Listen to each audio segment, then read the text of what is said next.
Okay मित्रों, तो हवे आ चेप्टरनी लास्ट थियरी तरफ आपणे આગળ વધીએ। એ છે રાસાયણિક પ્રક્રિયાનો સંઘાતનો સિદ્ધાંત અથવા અથડામણનો સિદ્ધાંત સમજાવો। ઓકે મિત્રો, આને પર આપણે 3 માર્કના પ્રશ્નમાં ગણી શકીએ। આઈએમપી પ્રશ્ન છે, વેરી મોસ્ટ ઇમ્પોર્ટન્ટ ન કહી શકીએ પણ આઈએમપી ખરો, મોટે ભાગે ક્ષેત્રમાંથી દાખલાઓ વધારે પૂછાય છે। ઓકે, એકદમ ઈઝી થિયરી છે। ચાલો આપણે લઈ લઈએ ઝડપથી। મેક્સ સ્ટોર્સ અને શોધક છે મેક્સ સ્ટોર્સ અને વિલિયમ લુઈસ નામના સાયન્ટિસ્ટોએ સિદ્ધાંત 1916 થી 18 ની વચ્ચે આપ્યો। આ વાયુઓની ગતિજ ઉર્જા પર આધારિત છે, બરાબર? એટલે અણુઓ વાયુ સ્વરૂપે હોય અને એની ગતિજ ઉર્જા પર આ સિદ્ધાંત આધારિત છે। તે પ્રક્રિયાની ઉર્જાકીય બાબતો અને ક્રિયાવિધિને ઊંડાણપૂર્વક સમજાવે છે। મિત્રો, થોડીક વાક્ય રચના ચોપડીની મેં સરળ કરી છે, એટલે તમારે અહીંયાથી લખવું હોય આ રીતે નોટમાં લખશો અને વાંચશો તો તમને વધારે સારી રીતે યાદ રહેશે, બરાબર? કઈ બે બાબતોને વધારે સારી રીતે સમજાવે છે? ઉર્જાકીય બાબતો અને ક્રિયાવિધિ, આ બેને સારી રીતે સમજાવે છે, જે આપણે આગળ જોઈશું પણ। ઓકે, હવે આની અભિધારણા, આ જે સિદ્ધાંત છે એ શું કહેવા માંગે? મિત્રો, બહુ ઈઝી છે। પ્રક્રિયકના અણુઓ સખત ગોળાઓ છે અને અણુ અથડાય તો જ પ્રક્રિયા પરિણમે। જોઈને આપણને એમ પણ લાગે કે આ તો બધાને ખબર હોય, પણ મિત્રો આ અભિધારણાને સાબિત પણ કરવી પડે અને એની પરથી વેગ પણ શોધીને બતાવવાનો હોય। શું અભિધારણા છે? પ્રક્રિયકના અણુઓ સખત ગોળાઓ છે એવું કલ્પના કરવામાં આવી છે અને આ અણુઓ અથડાય કે સંઘાત પામે તો જ પ્રક્રિયા પરિણામે। એટલે કે રાસાયણિક પ્રક્રિયાનું નિર્માણ થવા માટે પ્રક્રિયકના અણુ વચ્ચે અથડામણ થવી જરૂરી છે, સંઘાત થવો જરૂરી છે। ઓકે, હવે આ જે સિદ્ધાંત છે એમાં પ્રક્રિયા વિશે અસર કરતા બે પરિબળો છે, એક અથડામણ આવૃત્તિ છે અને બીજો સક્રિયકરણ ઉર્જા છે। એમાં સક્રિયકરણ ઉર્જા આપણે સમજીને એવા અથડામણ આવૃત્તિ અથવા સંઘાત આવૃત્તિની વ્યાખ્યા જે આપણે આપી છે સમજી લઈએ। પ્રક્રિયા મિશ્રણમાં પ્રતિ સેકન્ડ પ્રતિ એકમ કદે સંઘાતની સંખ્યાને સંઘાત આવૃત્તિ કે અથડામણ આવૃત્તિ કહે છે। એ તો ચોપડીમાં ખાલી સંઘાત આવૃત્તિ છે પણ એનો સમાનાર્થી પણ મેં લઈ લીધો છે અથડામણ આવૃત્તિ। એકદમ ઈઝી છે। પ્રક્રિયા મિશ્રણમાં પ્રતિ સેકન્ડ પ્રતિ એકમ કદ, બે વસ્તુમાં પ્રતિ ધ્યાન રાખવાનું। એક તો એકમ સમયમાં અને એકમ કદમાં અથડામણ પામતા અણુઓની સંખ્યાને શું કહેવામાં આવે છે? સંઘાત આવૃત્તિ કે અથડામણ આવૃત્તિ કહેવામાં આવે છે।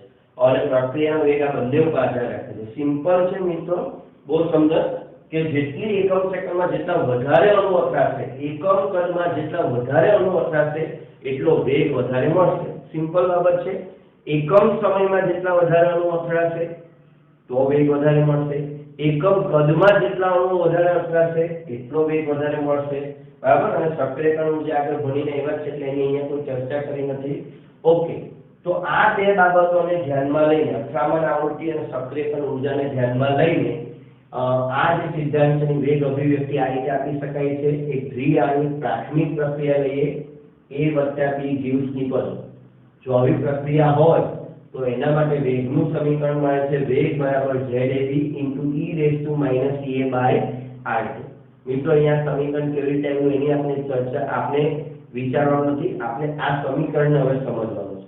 તો ZAB એ સંઘાત આવૃત્તિ છે, E અને B અણુઓની સંઘાત આવૃત્તિ જે પ્રયોગોમાં ગણવામાં આવે છે, અને e⁻ તો આપણે આગળ સમજીને જ આવ્યા છે EA કરતા વધારે કે ઓછી ઉર્જા ધરાવતા અણુઓનો અંશ।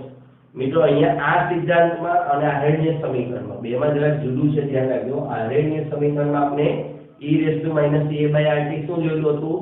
સક્રિયકરણ ઉર્જા કે તેથી વધારે ઉર્જા ધરાવતા અણુઓનો અંશ, અને અહીંયા EA કરતા વધારે કે ઓછી ઉર્જા ધરાવતા અણુઓનો અંશ છે, જે આપણે ચોપડીમાં અહીંયા આપ્યું છે।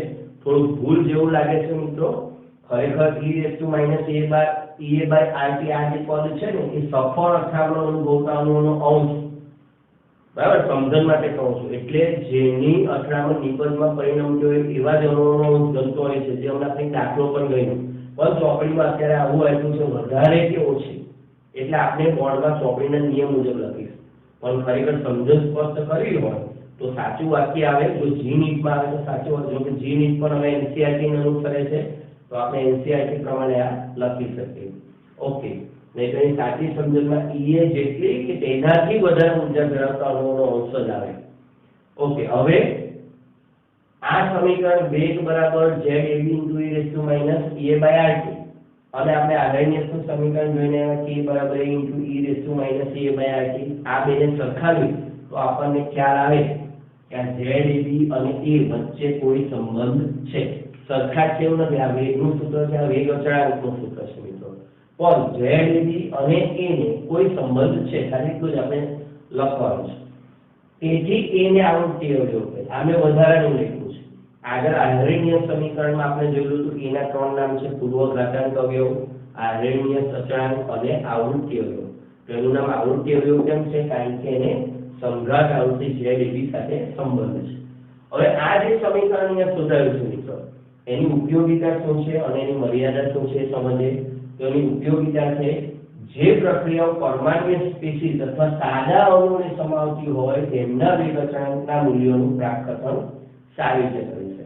મિત્રો આ જે સમીકરણ છે, આટલું જ સમીકરણ એ જેવા પરમાણુઓ ભાગ લેતા હોય, કોઈ એવી પ્રક્રિયા હોય કે ભાઈ મેગ્નેશિયમ ની પ્રક્રિયા નવજાત પરમાણુ સાથે કરવામાં આવી, એમાંથી MgO મળે, પરમાણુ હોય ખાલી, તો ઉદાહરણ છે જસ્ટ, બરાબર. અથવા H2 + Cl2 gives twice HCl, સાદા અણુઓ છે, કોઈ કોમ્પ્લેક્સ નહીં, મોટા નહીં, જટિલ નહીં, નાના નાના અણુ, સિમ્પલ સાદા H2 + Cl2 N2 + O2, બરાબર. આવા નાના નાના અણુ ને સમાવતી પ્રક્રિયા હોય તો તેના વેગ અચળાંકના મૂલ્યો અથવા વેગના મૂલ્યો નું પ્રાકથન સારી રીતે કરી શકે. પ્રાકથન કરી શકે છે એટલે આ થિયરીની મદદથી આપણે જે વેગ ધારીએ એવો જ વેગ આપણને પ્રાયોગિક રીતે મળે, એને કહેવાય પ્રાકથન કરી શકે.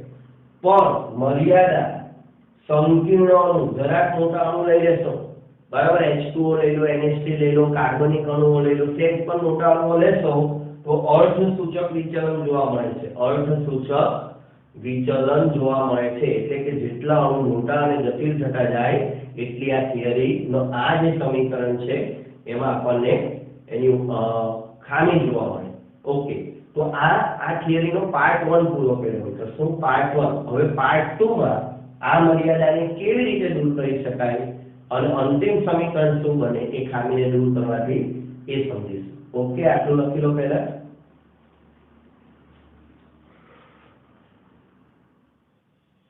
તો મિત્રો હવે આપણે થિયરીનો બીજો ભાગ જોઈએ, જેમાં જે ખામી છે એ ખામીને કેવી રીતે દૂર કરવામાં આવે છે તે સમજીએ. તો પહેલા એ જે ખામી છે, હમણાં આપણે જોયું કે જે પહેલું સમીકરણ છે વેગ બરાબર ZAB * e a/rt એ માત્ર સાદા અણુઓ માટે જ છે. તો એવું કેમ? તો કે એના માટે આ કારણ આપવામાં આવે છે કે બધા જ સંઘાત પામતા પ્રક્રિયકના અણુનું નિપજનું નિર્માણ કરતા નથી. મિત્રો ખાસ ધ્યાન રાખજો, સિદ્ધાંત કહે છે કે આપણને પહેલા એમ લાગે કે જેટલા અથડાય એટલા નિપજ બને, પણ એવું હોતું નથી. મિત્રો આ એના જેવી બાબત છે કે જેટલાએ 11 સાયન્સમાં એડમિશન લીધું એ બધા 12 સાયન્સ પાસ કરી જશે એવું હોતું નથી, બરાબર. ભલે અથડામણ અનુભવે, ભલે ભણે છે, કરે છે, બધું જ છે, પણ બધા જ પ્રક્રિયકના અણુનું નિપજમાં રૂપાંતર થાય એવું જરૂરી નથી. એના માટે બે શરતોનું પાલન કરવું પડે છે. કઈ બે શરતો? તો એક, જે અણુઓ પૂરતી ગતિજ ઊર્જા, જેને દહેલીજ ઊર્જા કે થ્રેશોલ્ડ ઊર્જા કહે છે, એના જેટલી ઊર્જા ધરાવી સંઘાત પામે છે તે નિપજમાં રૂપાંતર પામે છે. અને બીજું, જો યોગ્ય દિશ વિન્યાસ, યોગ્ય દિશાથી અથડામણ પામે છે, સંઘાત પામે છે, તે જ સ્પીસીસ વચ્ચે જૂના બંધ તૂટીને નવા બંધો રચાય છે, એટલે કે નિપજો બને છે, જેને અસરકારક સંઘાત, બરાબર, અથવા ફળદાયી સંઘાત કહેવામાં આવે છે. એટલે મિત્રો ફરીથી વાત બહુ સિમ્પલ છે. ધારો કે 11 સાયન્સમાં 100 વિદ્યાર્થીઓ એડમિશન લીધું, તો એનો અર્થ એવો નથી કે 100 એડમિશન લીધું એટલે 12 સાયન્સમાં 100 વિદ્યાર્થી બહાર નીકળી જશે, બરાબર. આના માટે કઈ બે શરતો છે આપણે સામાન્ય ઉદાહરણથી સમજીએ. તો પૂરતી ગતિજ ઊર્જા, એના માટે જે મહેનત, ઓછામાં ઓછી જે મહેનત કરવી પડે પાસ થવા માટે, આપણે લાસ્ટ સેશનમાં પણ દહેલીજ ઊર્જા, ગતિ અને સક્રિયકરણ ઊર્જા સમજેલા હતા તફાવત. તો અમુક ન્યૂનતમ ગતિજ ઊર્જા હોવી જોઈએ, એટલે કે આપણે સારી ભાષા, વિદ્યાર્થીઓની ભાષામાં છે તો એને અમુક મહેનત તો કરવી જ પડે. એ ન્યૂનતમ મહેનત કરે, એક સંઘાત પામે એટલે ભણે, અહીંયા જો વિદ્યાર્થીની વાત કરે તો એ પાસ થાય અને યોગ્ય દિશ વિન્યાસ ધરાવે. એટલે ઘણીવાર મિત્રો આપણા ક્લાસમાં એવા વિદ્યાર્થીઓ હોય છે કે ઘણું બધું વાંચતા હોય, મા બાપને પણ પૂછીએ, આપણે પેરેન્ટ્સને, તો એમ કે 5-6 કલાક વાંચે છે, પણ જોઈએ એવું રિઝલ્ટ આવતું નથી. બરાબર, તેનું કારણ શું હોઈ શકે? દિશા, યોગ્ય દિક વિન્યાસ ન હોય, બરાબર, ટાઈમ ટેબલ યોગ્ય ન હોય, જે સમય જે વાંચવાનું છે ન વાંચતા હોય, આજે ફિઝિક્સની પરીક્ષા છે એની આગળ કેમિસ્ટ્રી વાંચતા હોય, કેમિસ્ટ્રીની પરીક્ષા તો આગળ મેથ્સ કે બાયોલોજી વાંચતા હોય, કઈ જંગળાટ ન હોય, મહેનત તો હોય પણ દિક વિન્યાસ ન હોય, એટલે કે દિશા ન હોય. આ દિશાનો સમાનાર્થી શબ્દ છે, તો પણ એ નિબંધમાં રૂપાંતર પામતા નથી. ઓકે, તો અસરકારક સંઘાત કોને કહેવાય? આવું પૂછાય તો શું લખશો? અસરકારક સંઘાત એટલે શું? તો જે અણુ પૂરતી ગતિજ ઉર્જા સાથે સંઘાત પામે અને જે અણુ યોગ્ય દિક વિન્યાસ સાથે સંઘાત પામે છે તે જ સ્પીસીસ વચ્ચે જૂના બંધ તૂટીને નવા બંધો બને, એટલે કે નિપજનું નિર્માણ થાય છે. આવા સંઘાતને અસરકારક સંઘાત કહે છે. ઓકે મિત્રો, હવે દિક વિન્યાસને સમજીશું કે ભાઈ યોગ્ય દિક વિન્યાસ, દિશાનું શું મહત્વ છે? અણુઓની જ્યારે અથડામણ થાય, સંકીર્ણ અણુ, મોટા મોટા અણુઓ જ્યારે પ્રક્રિયા કરતા હોય ત્યારે દિશાનું શું મહત્વ છે કે આપણે એક ઉદાહરણથી જોઈએ. તો બ્રોમોમિથેન ની OH- સાથેની પ્રક્રિયાથી આપણને મિથેનોલ મળે છે. આ પ્રક્રિયાનો અભ્યાસ કરીએ, આમાં દિશાને સમજીએ. ધારો કે CH3Br છે OH- સાથે અથડાવાનું છે, તો અયોગ્ય દિક વિન્યાસ એટલે શું અને યોગ્ય દિક વિન્યાસ એટલે શું, એ હવે તમારે પહેલી વાર જોવાનું છે કે દિશાનું શું મહત્વ. તો નંબર 1, આ જે OH- છે તે સામેથી આવે, સામેથી, બરાબર, આ વિકલ્પ 1 સામેથી આવે. હવે મિત્રો એ નિપજ જોજો, OH- ને કોની સાથે જોડાવવાનું છે? OH- ને કાર્બન સાથે જોડાવવાનું છે, બરાબર. હવે જ્યારે OH- અહીંયા જે બાજુ આવે છે તો એને વચ્ચે કોણ મળે છે? Br-, એટલે આ Br- આ OH- ને કાર્બન સાથે અથડાવા દેતો નથી. એટલે જો Br- વાળી બાજુ તરફથી OH- સામેથી આવીને અથડાવવાનો પ્રયત્ન કરશે તો ગમે એટલા પૂરતી ઉર્જા પણ હશે ને, પણ આ દિશા યોગ્ય નથી, કારણ કે એની સામે કાર્બનનો પરમાણુ આવતો નથી, Br- આવે છે, એટલે એની અથડામણ કાર્બન સાથે નથી થતી, Br- ડેલ્ટા સાથે થાય છે, એટલે નિપજ મળવાની સંભાવના નથી. પણ એની જગ્યાએ ઊંધું વિચારીએ કે આ જે અણુ છે આ OH- સામેથી આવવાને બદલે પાછળથી, મિત્રો અવકાશમાં તો પાછળથી આક્રમણ કરે, અવકાશમાં તો બધી શક્યતા છે, હું અહીંયા ઊભો છું અને બીજો કોઈ વસ્તુ મારી સાથે થાય તો આ બાજુથી પણ અથડાઈ શકે, આ બાજુથી પણ અથડાઈ શકે, બરાબર. તો અહીંયા એક અણુ છે, એની સાથે કેટલાય અણુ આ બાજુથી પણ અથડાતા હશે, કેટલાય અણુ પાછળથી પણ અથડાતા હશે.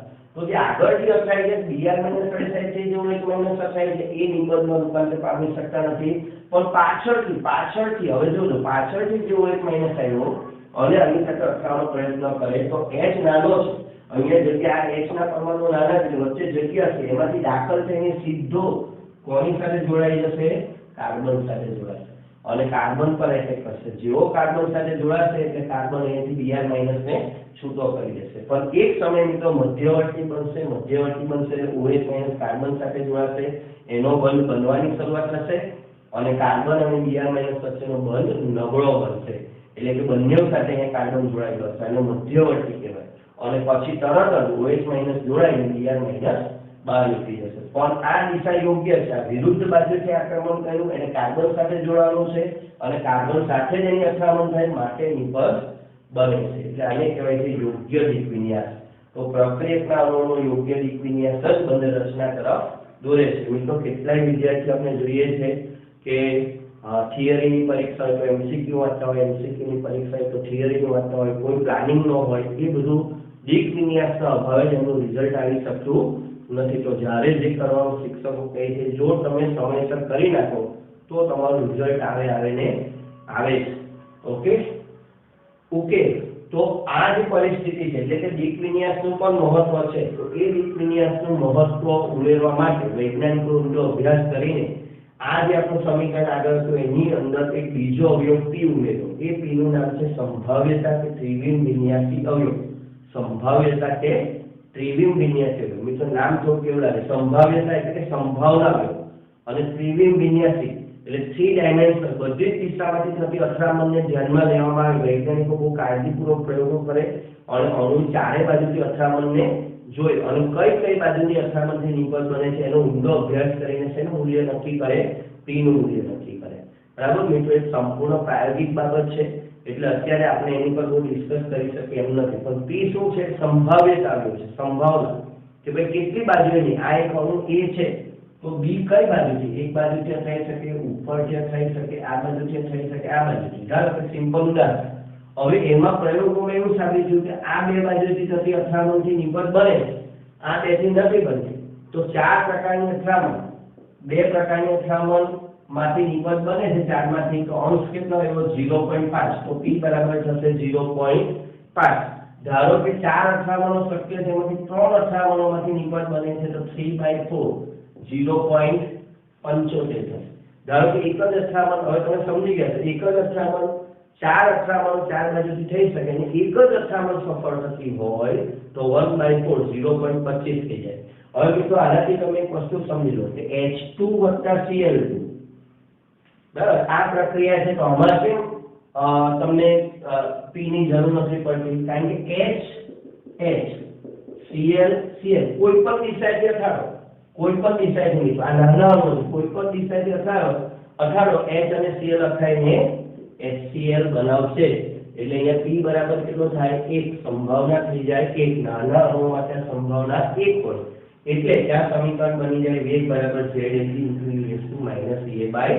-EA/RT ઓકે તો આપણને મજાની બાબત સમજી ગયા નાના અણુઓ માટે શું હોય સાદા અણુઓ માટે આ P નું મૂલ્ય કેટલું હોય એક હોય જે અહીંયા લખ્યું નથી પણ તમે સમજી ગયા છો ઓકે તો આ સમીકરણ વડે જટિલ અણુઓના વેગ પણ નક્કી કરી શકાય છે અને તે સક્રિયકરણ ઊર્જા PA આ સમીકરણ સક્રિયકરણ ઊર્જા અને દિક વિન્યાસ આ P જે આવ્યો એ દિક વિન્યાસ સાથે જોડાયેલો છે બંને પર આધારિત છે એટલે કે વેગ જે છે એ સક્રિયકરણ ઊર્જા પર તો આધાર રાખે છે તો આધારની છે પણ કીધું પણ આને નવી બાબત શું સમજાવી જેના માટે આ સિદ્ધાંત પર લોકોનું ધ્યાન ગયું કે ભાઈ દિક વિન્યાસ પણ જોવો જરૂરી છે ઓકે આ સિદ્ધાંતની ખામી શું છે તો કે પરમાણુઓને સખત ગોળા કલ્પવામાં આવેલા છે જ્યારે આપણે જાણીએ છીએ મિત્રો કે પરમાણુઓમાં ઇલેક્ટ્રોનનું વાદળ હોય છે માત્ર કેન્દ્ર સખત હોય છે અને બીજું તેમની સંરચનાને પણ અવગણે છે એટલે કે ઇલેક્ટ્રોન રચના અણુની રચના શું છે એ બધું અહીંયા ધ્યાનમાં લેવામાં આવતું નથી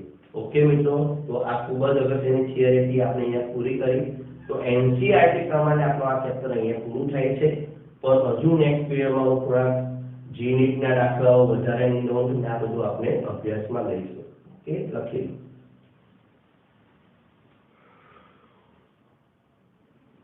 તો મિત્રો હવે આપણે વર્કશીટમાંથી થોડાક દાખલા જોઈ લઈએ અને બીજા થોડાક એક્સ્ટ્રા પ્રશ્નો પણ જે અત્યારે આપણો ટોપિક ચાલે છે પ્રક્રિયા વેગ પર તાપમાનની અસર તેને અનુલક્ષીને જોઈ લઈએ એ પ્રકારના બધા દાખલા આપણા આવી જાય ઓકે તો section F question number 4 25 Celsius તાપમાન મિત્રો મેં રકમ ટૂંકમાં લખેલી છે એટલે તમે વર્કશીટમાં રકમ જોજો ત્યાં બરાબર મોટી રકમ આપેલી છે 25 સેલ્સિયસ તાપમાને વેગ અચળાંક સક્રિયકરણ ઊર્જા અને આયનીય અચળાંકના મૂલ્ય આપેલા છે અને T ટેન્ડ્સ ટુ ઇન્ફિનિટી તાપમાને K ની કિંમત કેટલી એ શોધવાનું છે મિત્રો રકમમાં પ્રિન્ટિંગમાં થોડીક મિસ્ટેક છે E નું મૂલ્ય ગુજરાતીમાં છપાયું નથી બરાબર તો એ E નું મૂલ્ય 104.4 ઇંગ્લિશમાં આપેલું છે જે લખી દેજો ઓકે ચાલો તો T ટેન્ડ્સ ટુ ઇન્ફિનિટી તાપમાન K નું મૂલ્ય જણાવો હવે આપણી પાસે K ની સૂત્ર છે K બરાબર A * -EA/RT ઓકે હવે અહીંયા T ટેન્ડ્સ ટુ ઇન્ફિનિટી એટલે અહીંયા 1/T છે તમે નોંધો તો T ટેન્ડ્સ ટુ ઇન્ફિનિટી હોય T ટેન્ડ્સ ટુ ઇન્ફિનિટી તો 1/T ટેન્ડ્સ ટુ 0 થાય મેક્સના નિયમ મુજબ એટલે T અહીંયા આ જે આખું પદ છે માં E રેઝ ટુ 0 આવી જાય E રેઝ ટુ 0 માટે K બરાબર A થઈ જાય મિત્રો આ કેસમાં E રેઝ 1/T અહીંયા T ની કિંમત ઇન્ફિનિટી મૂકશે તો 1/T = 0 E rays two 0 K બરાબર 1 હવે E ની વેલ્યુ કેટલી છે માટે K બરાબર 6 × 10⁻⁻14 સેકન્ડ ઇન્વર્સ ઓકે તો આપણે સારી રીતે ટૂંકમાં બતાવી શકીએ T infinity T tends to infinity હતા એટલે દાખલો ઓકે બીજું જોઈએ X gives y પ્રક્રિયા છે પૂર્વગામી પ્રક્રિયાની સક્રિયકરણ ઊર્જા 60 કિલોજૂલ પ્રતિ મોલ છે પૂર્વગામી એટલે મેં F લખ્યો છે ફોરવર્ડ રિએક્શન EF પ્રક્રિયા ઉષ્મા ડેલ્ટા એચ બરાબર -20 કિલો જૂલ પ્રતિ મોલ છે। તો પ્રતિગામી પ્રક્રિયાની સક્રિયકરણ ઊર્જા, પ્રતિગામી બેકવર્ડ રિએક્શન, મેં તો થોડીક સંજ્ઞા બદલી છે, આમ આપણે થિયરીમાં ઈએ કહીએ છીએ, ઈએ ડેશ કહીએ છીએ, બરાબર, પણ અહીંયા મેં સંજ્ઞા બદલી છે, ઈએ પુરોગામી પ્રક્રિયા માટે, ઈબી બેકવર્ડ પ્રતિગામી પ્રક્રિયા માટે। તો આપણું સૂત્ર હતું ડેલ્ટા એચ બરાબર ઈએ માઈનસ ઈએ ડેશ, આવું થિયરીમાં લખાવેલું, અહીંયા સૂત્ર થશે ઈએફ માઈનસ ઈબી। ઓકે, તો હવે આપણી પાસે ડેલ્ટા એચ પણ છે -20, ઈએફ પણ છે 60 માઈનસ ઈબી। ચાલો આ માઈનસ ઈબી ને આ બાજુ લઈ જઈએ પ્લસ, આ -20 ને આ બાજુ લાવીએ તો આ એ પ્લસ થશે, તો 60 પ્લસ 20 80, એકમ ઉપર જે આપેલો છે કિલો જૂલ પ્રતિ મોલ। ઓકે મિત્રો, આ લેવલ 1 નો પ્રશ્ન છે, પણ એની અંદરથી લેવલ 2 નો પ્રશ્ન છે, હવે આપણે જોઈએ, બરાબર। તો EF બરાબર 80 કિલો જૂલ પ્રતિ મોલ, પુરોગામી પ્રક્રિયા માટે 80 કિલો જૂલ પ્રતિ મોલ છે। સક્રિયકરણ ઊર્જા ડેલ્ટા એચ પ્રક્રિયા ઉષ્મા -40 કિલો જૂલ પ્રતિ મોલ।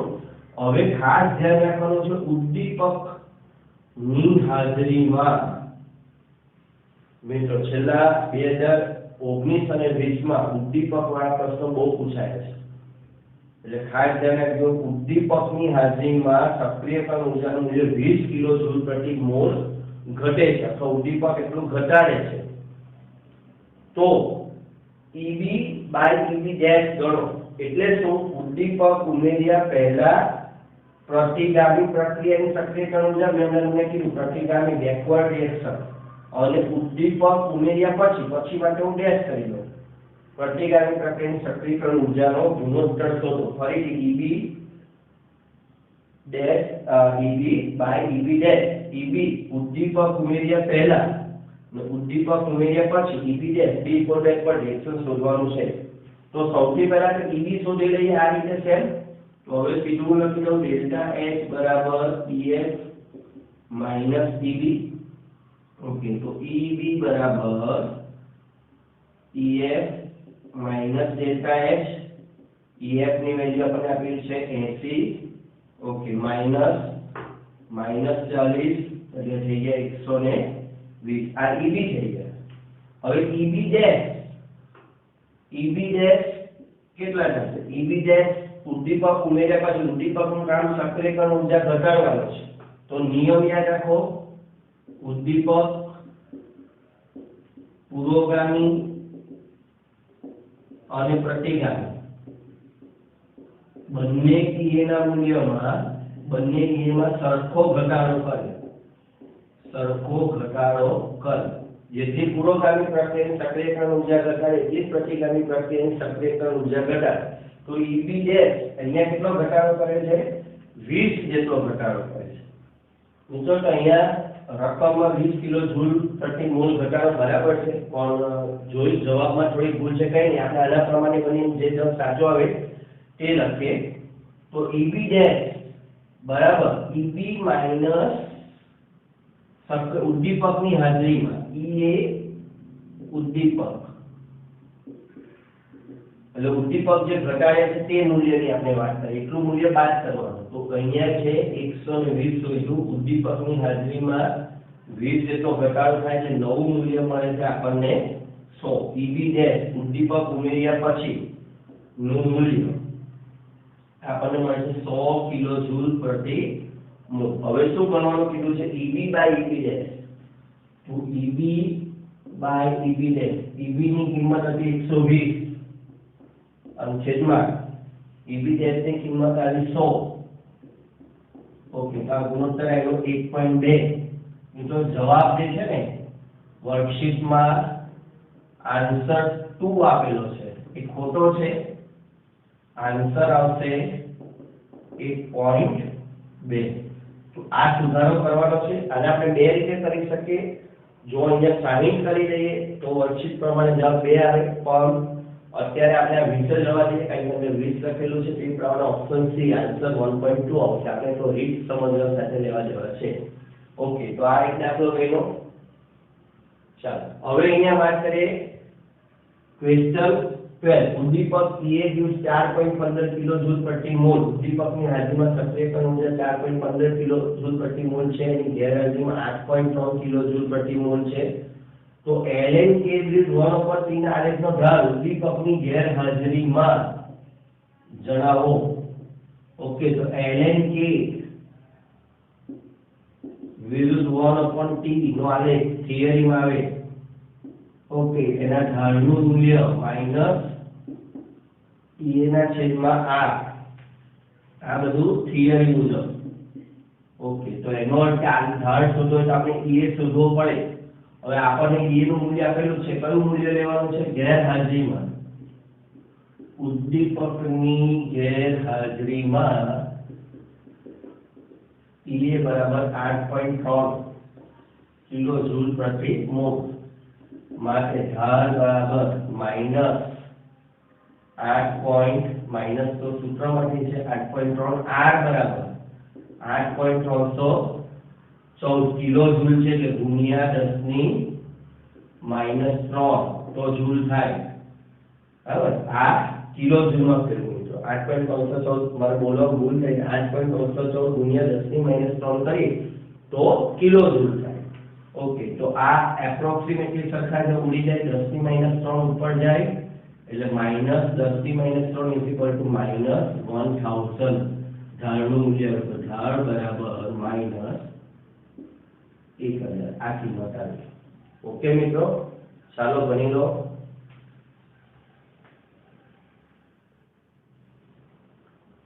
તો મિત્રો આ જે કોન્સેપ્ટ આપણે ક્વેશ્ચન 11 માં લીધો એના જેવો એક પ્રશ્ન G 2017 માં પૂછાયો છે તો એને આપણે પ્રેક્ટિસ માટે ગણી લઈએ એટલે તમને વધારે ખ્યાલ આવે A2 + B2 gives twice AB પ્રક્રિયા માટે પુરોગામી પ્રક્રિયાની સક્રિયકરણ ઉર્જા 180 કિલો જૂલ પ્રતિ મોલ પ્રતિગામી પ્રક્રિયાની સક્રિયકરણ ઉર્જા 200 કિલો જૂલ પ્રતિ મોલ છે જો ઉદ્દીપક સક્રિયકરણ ઉર્જામાં 100 કિલો જૂલ પ્રતિ મોલનો ઘટાડો કરે તો ઉદ્દીપકની હાજરીમાં ડેલ્ટા H જણાવો મિત્રો બે કરું છું એક સેલ લાંબી અને બીજી થિયરી પ્રમાણે એકદમ ટૂંકી તો પહેલું હમણાં આપણે જોયું ઉદ્દીપક પુરોગામી અને પ્રતિગામી બંનેમાં એક સરખો ઘટાડો કરે તો ઉદ્દીપક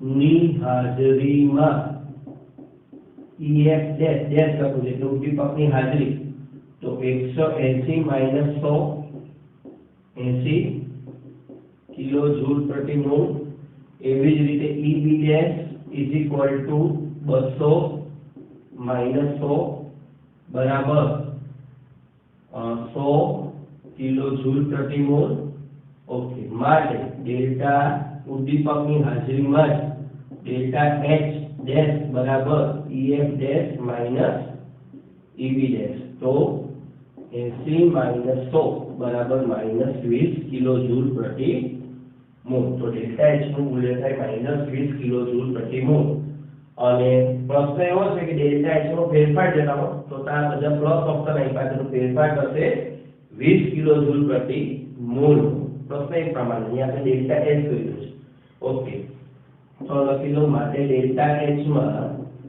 20 કિલો જૂલ પ્રતિ મોલ નો ફેરફાર થશે તો ઓપ્શનનો મિત્રો માઈનસ અને પ્લસ છે તો સવાલ એવો છે ડેલ્ટા H માં ફેરફાર જણાવો તો પ્લસ 20 કિલો જૂલ નો ફેરફાર ઓકે હવે રીત નંબર 2 સીધું જ ગણી નાખો પહેલા ડેલ્ટા H બરાબર EF - EB તો 180 - 200 બરાબર -20 કિલો જૂલ પ્રતિ મોલ ઓકે આ થઈ ગયું હવે થિયરી એમ પણ કહે છે કે ઉદ્દીપક ડેલ્ટા H પર અસર કરતો નથી માટે ડેલ્ટા H ગમે એટલું ઉદ્દીપક સક્રિયકરણ ઉર્જા ઘટાડે પણ એનાથી ડેલ્ટા H ના મૂલ્યને મિત્રો કોઈ અસર થતી નથી માટે ડેલ્ટા H માં ફેરફાર 20 કિલો જૂલ પ્રતિ મોલ રહેશે એ બદલાશે નહીં તો આ રીત નંબર 2 અહીંયા આપણે બાદબાકી કરી ફરીથી શોધ્યું પણ એવું કંઈ કરવાની જરૂર નથી ઉદ્દીપકની હાજરી કે ગેરહાજરીમાં નિયમ નંબર 2 યાદ રાખજો, ઉદ્દીપક ડેલ્ટા એચ ડેલ્ટા જી કે સંપૂર્ણ રસાયણના મૂલ્યો પર અસર કરતો નથી. એવું પણ આપણે થિયરીમાં શીખ્યા છે, એના પર આધારિત આ પ્રશ્ન. ઓકે, લખી લો.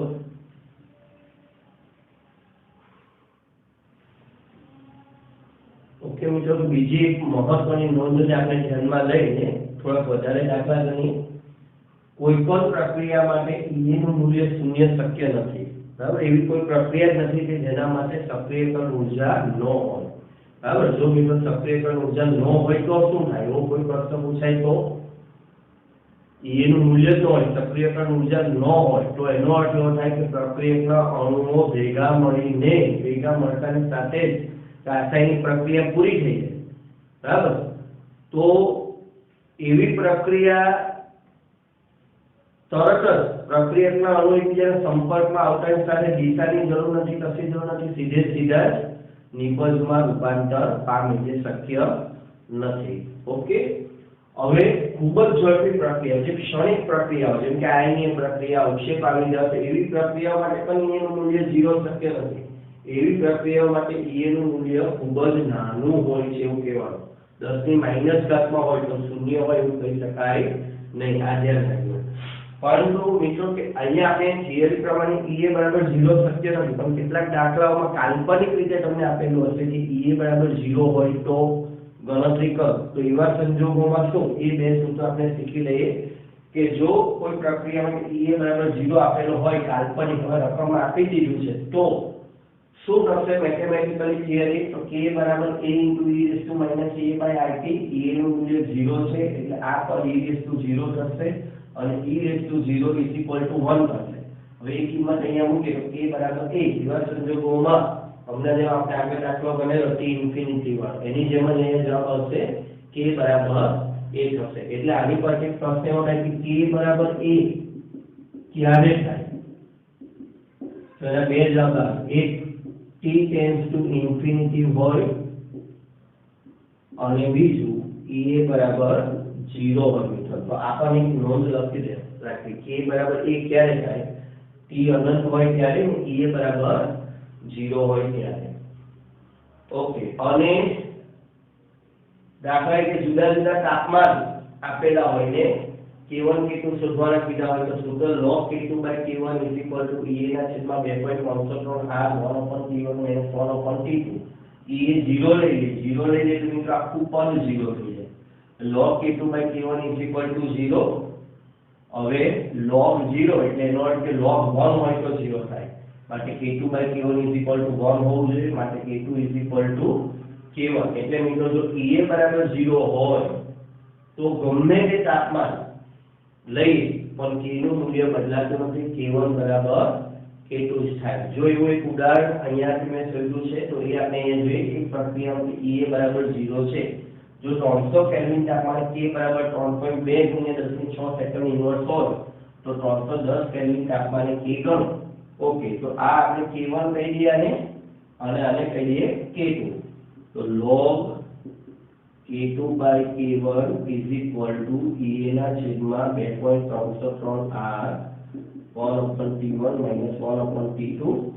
ઓકે, log k2 શોધવાનું છે, k1 આપણને આપેલું છે.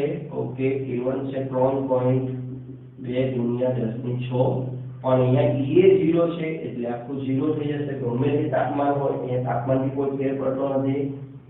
માટે k2 બરાબર 3.2 અથવા k2, ચાલો થોડુંક એક સ્ટેપ વધારે લખું, k2 ના છેદમાં 3.2 × 10⁶ બરાબર 1. કારણ કે log 0 આવે, કોનો 0 આવે? 1 નો. માટે k2 ની કિંમત પણ જશે 3.2 × 10⁶. એટલે જે k1 જેટલી જ આવે. જો થિયરી ખબર હોય તો તમે સીધું લખી શકો k2 બરાબર k1. E બરાબર 0 હોય ત્યારે k બરાબર 1 થાય અને k2 બરાબર k1 થાય. ઓકે, હવે બીજા એક બે વધારાના પ્રશ્નો જોઈએ આનાથી અલગ. આ તો અહીંયા ટોપિક આ નાનો મુદ્દો પૂરો કર્યો. હવે જો કોઈ પ્રક્રિયા માટે E બરાબર 2.63 RT જૂલ પ્રતિ મોલ હોય તો k/a શોધો. ઓકે, તો k અને એનો ગુણોત્તર શોધવો છે તો તો આપણે અહીંયા બે રીતે ગણતરી કરી શકીએ, પણ ઈઝી રીત તમને આપું, log k બરાબર log a માઈનસ ea ના છેદમાં 2.303 RT. અહીં આપણી પાસે ea નું મૂલ્ય આવું છે એટલે આપણે આ સૂત્ર લઈએ.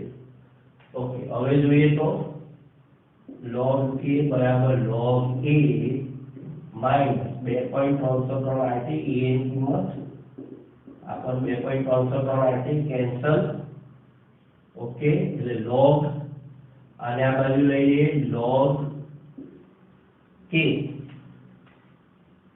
ના minus log a is equal to અહીં માઈનસ a, આ માઈનસ છે એટલે શું થશે, માઈનસ એટલે ભાગાકાર, log k by a is equal to -1, anti log લઈએ k by a is equal to anti log -1, anti log 0.1 આવે એટલે k બાય a નો ગુણોત્તર આવે 0.1, 10 ની -1 ઘાત હોય બરાબર, તો એનો log -1 આવે એટલે અહીંયા k by a is equal to 0.1 થશે. તો આવા બધા પ્રશ્નો નાના નાના જુદી જુદી રીતે આપણને પૂછે.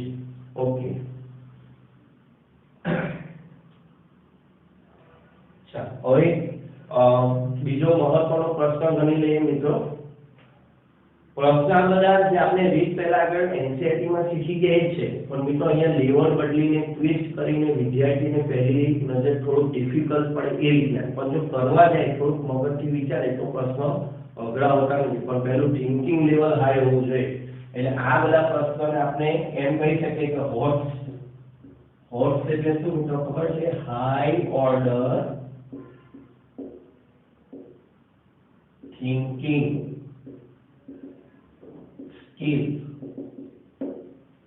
હાઈ ઓર્ડર થિંકિંગ સ્કિલ ના પ્રશ્નો છે. એટલે ઉચ્ચ ક્ષમતાનો વિચાર આપણે કરવો પડે, એટલે જે લોકો ગોખણ પટ્ટી વાળા છે એ લોકો અહીંયા ખબર પડી જાય, એ બધા આવા પ્રશ્નો કરી શકતા નથી. ચોપડીના 5-10 દાખલા ગોખી નાખે, પણ સેટ પર આવું કંઈ વધારાનું પૂછ્યું તો એ લોકો બહાર નીકળી જાય. અને જીની પરીક્ષામાં મોટે ભાગે આવું બધું પૂછે છે, એટલે ચોપડીનો ખાલી બેઝ લેવાનો છે ને થોડું ઘણું તમને આ બધું વધારાનું પણ કેવી રીતે સોલ્વ કરવું એ આવડતું હોવું જોઈએ.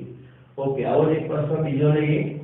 જો પ્રક્રિયા માટે Ea બરાબર 9 કિલો કેલરી પ્રતિ મોલ હોય તો તાપમાનમાં 298 કેલ્વિન થી 308 કેલ્વિન તાપમાન વધારીને 298 કેલ્વિન થી 308 કેલ્વિન કરવા માટે વેગ અચળાંકમાં કેટલો વધારો થાય? બરાબર, ચાલો હવે આ પ્રશ્ન કઈ રીતે ટકામાં શોધવાનો છે. કઈ નહીં, ટકામાં પણ શોધી શકાય, ગભરાવાની જરૂર નથી. log k2/k1 is equal two a ના છેદમાં 2.303 1/t1 -1/t. ચાલો log k2/k1 એ આપેલું છે મિત્રો. હવે અહીંયા ખાસ ધ્યાન રાખો, કિલો કેલરી આપેલું છે, એકમ ખાસ ધ્યાનમાં રાખવાનું છે. તો 9 કિલો 9000 થશે. તો હવે તમારે અહીંયા r નું મૂલ્ય કેટલું લેવાનું, r કેલરીમાં જોઈતો હોય તો r કિલો કેલરીમાં જોઈતો હોય તો 2 × 10⁻³ કિલો કેલરી બરાબર. આમાં r નું મૂલ્ય આમ 1.9 આવે, આપણે લઈએ છીએ પણ એપ્રોક્સિમેટલી અહીંયા લઈશું 2, એટલે 2 × કિલો કેલરી છે એટલે પાછું સોરી ઉપર કેલરીમાં ફેરવી દીધું તો વાંધો નહીં, અહીંયા આપણે લઈશું 2 કેલરી. 1/t1 298 1/t2 308. ઓકે, આનું સાદુરૂપ આપી દઈએ મિત્રો. ઓકે, કેલ્ક્યુલેશન કરી લો. ચાલો હું કેલ્ક્યુલેશન તમને લખાવું. આનો જવાબ છે 1954 અને એનો જવાબ છે 0.00011. આ રીતનો છે. ઓકે, અને ફાઇનલ જવાબ આવે છે 0.2149. ઓકે, તો હવે આપણે k2/k1 શોધવું હોય તો એન્ટીલોગ 0.2149, જે એન્ટીલોગ શોધતા આપણને મળે છે 1.64. ઓકે મિત્રો જોજો તો હવે આટલું તો આપણે એનસીઆરટી પ્રમાણે કરી શકીએ હવે આપણે K2 શોધવો છે ટકામાં શોધવો છે મિત્રો તો જો K1 બરાબર 100 હોય તો K2 બરાબર 1.64 ગુણ્યા 100 K1 ને આપણે આ બાજુ લઈ જઈએ ઓકે આ બાજુ લઈ જઈએ તો K2 બરાબર 1.64 ગુણ્યા 100 એટલે 164 K2 બરાબર 164 આવ્યા માટે K2 માઈનસ K1 164 માઈનસ 100 64% નો વધારો ઓકે આપણો જવાબ અહીંયા થશે એની નજીકનો જવાબ છે 63%. તો 63% નો વધારો થશે તો મિત્રો આ દાખલામાં અહીંયા સુધી તો એનસીઆરટી પ્રમાણે છે જો તમને ટકામાં વધારો શોધવાનું કહેવામાં આવે ત્યારે તમારે શું ધ્યાન રાખવાનું K1 બરાબર કેટલા લઈ લેવાના 100 લઈ લેવાના બરાબર જેમાં આપણે કિંમત લીધી છે અને 100 મૂકીને K2 શોધવાનો અને પછી K2 માઈનસ K1 તો જે આવે એ તમારો ટકામાં થયેલો વધારો ગણાશે ઓકે લખી લો